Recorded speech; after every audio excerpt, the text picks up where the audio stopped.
dari awal riwayatnya, seolah ada halaman kosong di bagian depan. Jadi dari mana sebetulnya Gajah Mada ini berasal?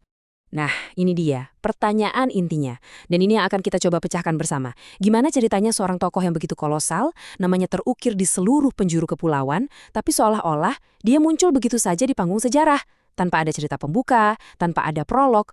Aneh kan? Oke, untuk menjawabnya, ini dia peta jalan investigasi kita. Pertama, kita dalami dulu misterinya. Lalu, kita akan berburu bukti-bukti paling otentik. Ketiga, kita bongkar alasan budaya kenapa catatannya minim banget. Keempat, kita lihat gimana mitos-mitos lahir. Kelima, kita timbang teori dari para sejarawan modern. Dan terakhir, kita akan tarik kesimpulan besarnya. Siap? Oke, kita mulai dari babak pertama.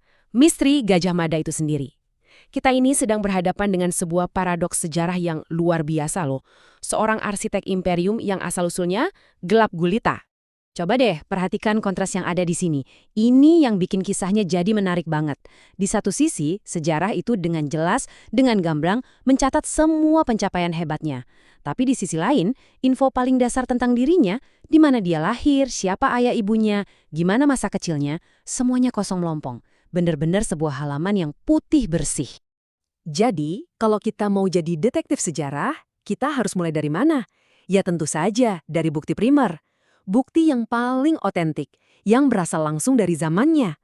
Yuk kita ikuti jejaknya, yang ternyata bukan tergores di atas kertas, tapi terukir abadi di atas batu. Nah, ini dia senjata utama kita, prasasti. Ini penting banget ya, prasasti itu bukan buku cerita yang ditulis ratusan tahun kemudian. Ini tuh kayak pengumuman resmi dari kerajaan, yang dibuat pas Gajah Mada masih hidup. Jadi inilah sumber paling valid, paling otentik buat melacak keberadaan dia. Dan ketemu. Bukti pertama kita yang super kuat. Prasasti Prapancasarapura ini dengan jelas banget menyebut nama Gajah Mada dan jabatannya. Mapatih Ri Majapahit. Ini adalah konfirmasi mutlak. Dia bukan cuma tokoh dongeng, dia itu tokoh sejarah yang nyata, yang memegang jabatan penting di pusat kekuasaan Majapahit. Tapi petunjuknya nggak berhenti di situ. Lihat ini. Di prasasti lain yang usianya lebih baru, Prasasti Singasari, jabatannya berkembang jadi Mapatih Riawa Dwipa Mandala.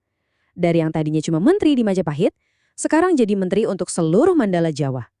Ini menunjukkan gimana pengaruh dan kekuasaannya meluas secara nyata. Keren banget kan? Jadi, setelah kita periksa semua bukti terkuat, baik itu prasasti maupun naskah primer kayak Negara Kertagama, sebuah pola jadi kelihatan jelas banget. Semua sumber ini tanpa terkecuali, fokusnya cuma ke satu hal. Apa yang dia kerjakan. Karirnya, prestasinya, bahkan sampai kematiannya pun dicatat. Tapi soal dari mana dia berasal, sepi, senyap, nggak ada satupun petunjuk. Nah, di titik ini, rasanya investigasi kita kayak menemui jalan buntu ya kan? Sumber-sumber primer yang paling kita andalkan ternyata diam 1000 bahasa soal asal-usulnya. Tapi tunggu dulu, gimana kalau keheningan itu sendiri justru adalah petunjuk terbesarnya? Wajar kalau kita langsung curiga kan? Jangan-jangan karena Gajah Mada orang biasa, jadi asal-usulnya dianggap nggak penting buat dicatat. Atau jangan-jangan ada konspirasi besar untuk sengaja menghapus jejak masa lalunya. Coba deh perhatikan angka ini, cuma kali 1.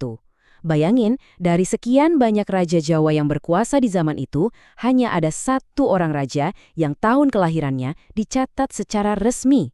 Ini petunjuk yang gede banget. Mungkin masalahnya bukan pada Gajah Mada, tapi pada zamannya. Dan satu-satunya pengecualian itu adalah Raja Hayam Wuruk.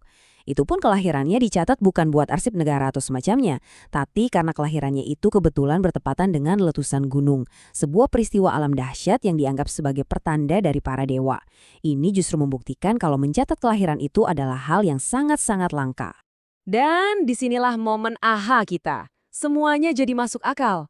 Misteri asal-usul Gajah Mada ini kemungkinan besar bukan karena ada yang ditutup-tutupi, tapi karena catatannya memang nggak pernah ada. Dalam budaya saat itu, mencatat tanggal lahir itu bukan prioritas, bahkan untuk seorang raja sekalipun. Jadi misteri ini terpecahkan bukan oleh teori konspirasi, tapi oleh pemahaman konteks budaya. Oke, setelah kita paham kenapa ada kekosongan fakta sejarah, kita bisa lihat apa yang terjadi selanjutnya. Kan ada pepatah, alam itu nggak suka kekosongan. Nah, begitu juga dengan narasi sejarah. Ketika fakta berhenti, disitulah cerita dan mitos lahir untuk mengisi ruang yang kosong itu. Dan cerita-cerita yang lahir buat mengisi kekosongan itu, wah bener-bener fantastis. Ada yang bilang dia itu putranya Dewa Brahma. Yang lain bilang dia lahir dari kelapa aja. Bahkan ada juga yang nyebut dia ksatria dari Melayu. Generasi setelahnya, yang begitu terpesona sama kehebatannya, merasa perlu menciptakan asal-usul yang sepadan dengan kebesarannya. Nah, ini penting banget untuk dipahami. Cerita-cerita ini bukanlah hoaks zaman kuno. Mereka ini adalah bentuk penghormatan. Ini adalah cara masyarakat di kemudian hari untuk bilang, orang sehebat ini nggak mungkin lahir biasa-biasa aja. Asal-usulnya pasti sama luar biasanya. Ini justru jadi bukti nggak langsung dari betapa besarnya warisan yang dia tinggalkan. Dengan bukti primer yang terbatas dan mitos yang begitu kaya, sekarang giliran para detektif modern, yaitu para sejarawan, yang mencoba merangkai teka-teki ini. Mereka menggunakan logika, analisis, dan petunjuk-petunjuk sekunder yang ada. Salah satunya, sejarawan Agus Arismunandar menyajikan 3 teori yang sangat menarik. Pertama, mungkin Gajah Mada itu anaknya Gajah Pagon, orang kepercayaan pendiri Majapahit. Ini bisa menjelaskan kenapa karirnya melesat cepat. Kedua, bisa jadi dia punya darah biru, keturunan Raja Kertanegara. Dan ketiga, ini yang paling masuk akal menurut banyak orang, dia berasal dari desa Bedander, tempat yang dia pilih untuk menyembunyikan rajanya saat ada pemberontakan. Logis banget kan? Kalau lagi bahaya, kita pasti lari ke tempat yang paling kita kenal, yaitu kampung halaman. Tapi, dan ini tapinya besar banget ya, kita harus ingat, semua ini adalah analisis yang cerdas, bukan fakta sejarah yang sudah terbukti. Ini adalah teori-teori yang dibangun di atas logika dan interpretasi. Belum ada satupun prasasti yang dengan gamblang menyatakan Gajah Mada lahir di sini, dari ayah bernama Fulan. Oke, setelah kita menyusuri semua jejak bukti, dari budaya, mitos, sampai analisis modern, kita sampai di bagian akhir penelusuran kita. Saatnya menarik benang merah dari semua temuan ini. Jadi, setelah perjalanan panjang ini, apa jawaban pastinya? Di mana Gajah Mada dilahirkan? Jawabannya, mungkin bukan yang kita duga selama ini. Dan ini membawa kita pada kesimpulan yang justru lebih dalam. Mungkin selama ini kita semua menanyakan pertanyaan yang salah. Bagi masyarakat pada zamannya, pertanyaan "kamu asalnya dari mana?" itu tidak sepenting pertanyaan "apa yang sudah kamu lakukan?" Budaya mereka sangat menjunjung tinggi pencapaian dan karya nyata, terkadang bahkan di atas garis keturunan. Pada akhirnya, keheningan sejarah tentang kelahiran Gajah Mada justru menjadi pesannya yang paling kuat.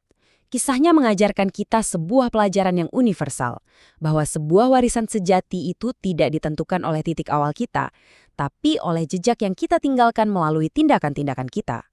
Asal-usulnya mungkin akan selamanya jadi misteri, tapi warisannya terukir abadi dalam sejarah Nusantara.